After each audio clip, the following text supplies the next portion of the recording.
Hey y'all, today is November 5th and we are reviewing lesson 4-2. Be sure to take good notes so that you can use this on your Savas lesson quiz. Number 1, write an expression equivalent for h plus 5 plus 3 minus 2h. So we are going to be combining like terms here. So I'm first going to identify my like terms. So like terms will have the same variable. So I see I have an h here and a negative 2h here. Now let's remember for this h, I have an understood 1 that is in front of it. So I have positive 1 minus 2.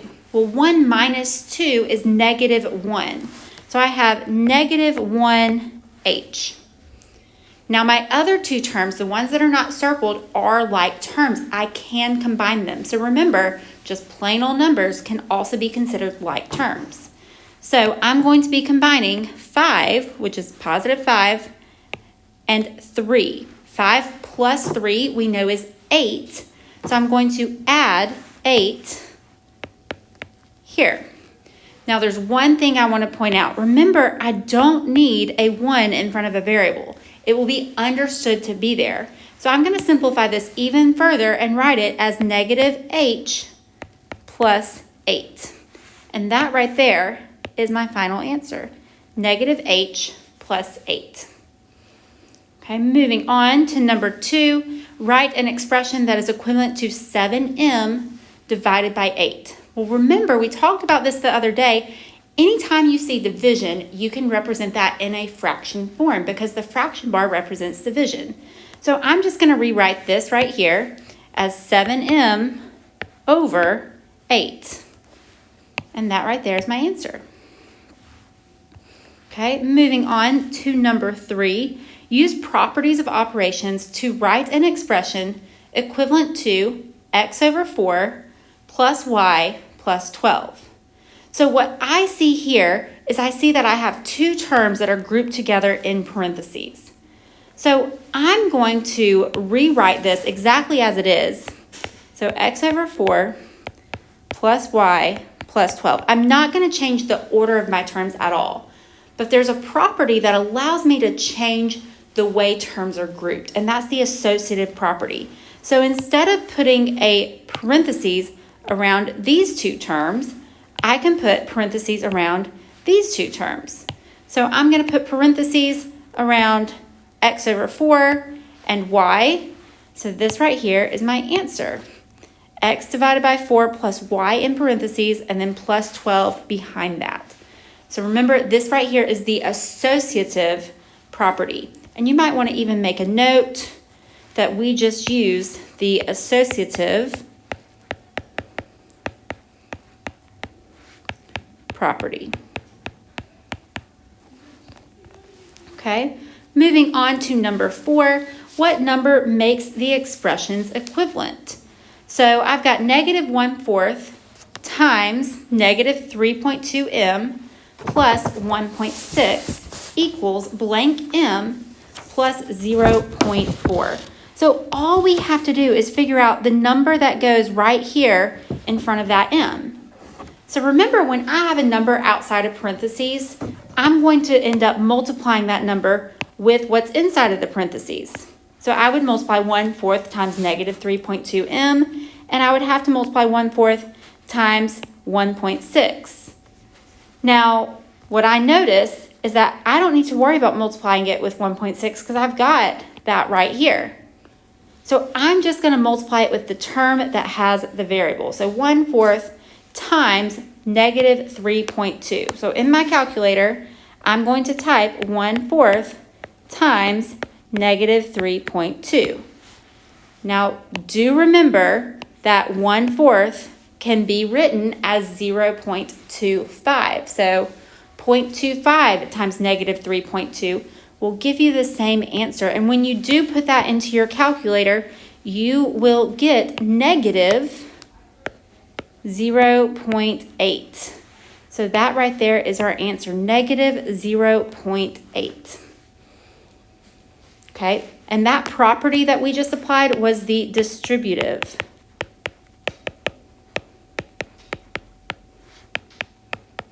property. Okay, moving on to number 5, use the commutative property to write an expression equivalent to negative 2a plus 1/3. Okay, the commutative property. Remember, this is the one that says order does not matter.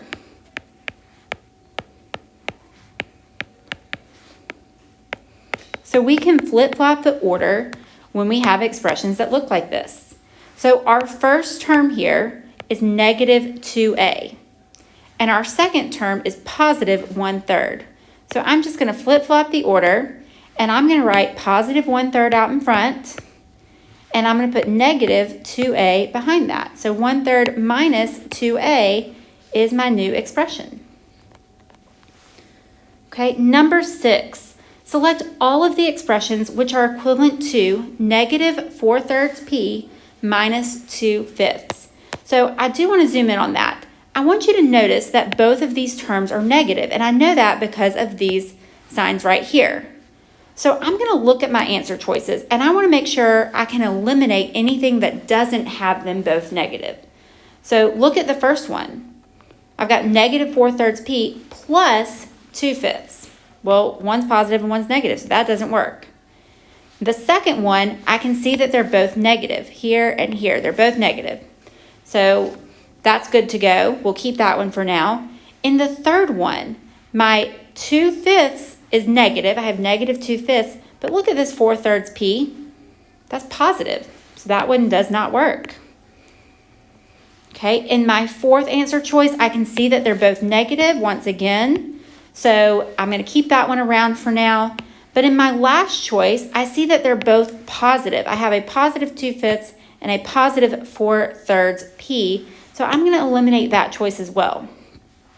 Okay, so now let's actually apply some of our knowledge about properties. Well, I see I have two terms here, so I'm going to use the commutative property and flip-flop the order.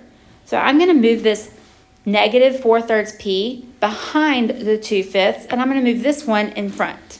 So we're just flip-flopping the order, right? So I'm going to write this as negative 2/5 out in front, and then minus 4/3 p behind that. Well, is that one of our choices that we have? Yes, that looks just like this second choice. So that one is good. Now let's look at this little note right here. I want you to remember that you can always rewrite subtraction as adding the opposite. And we did this way back in topic 1. Like if we have 5 minus 2, I can rewrite that as 5 plus negative 2. Well, can I do the same thing here? I sure can. In this case, I'm going to keep the first term just as it is. So negative 4/3 p. I'm going to change this subtraction to addition. So I'm now adding. And then I'm going to change this 2/5 so that it's the opposite, which means it's just negative. So now I can see that I've made them both negative. Well, is that one of our options as well? So negative 4/3 p plus negative 2/5, that is one of our options. That's that fourth option. So that one works as well. Oops, let's make that a prettier box. Okay, and now number 7. Write an expression that is equivalent to g plus 7 plus 2 minus 5g. So remember, that's 1g, and that's negative 5g. So 1 minus 5 is negative 4, and the g stays with it. So now I have 7 plus 2, and we know that 7 plus 2 is 9, so I'm going to add 9. So negative 4g plus 9 is my answer. And that is the end of the 4-2 review video.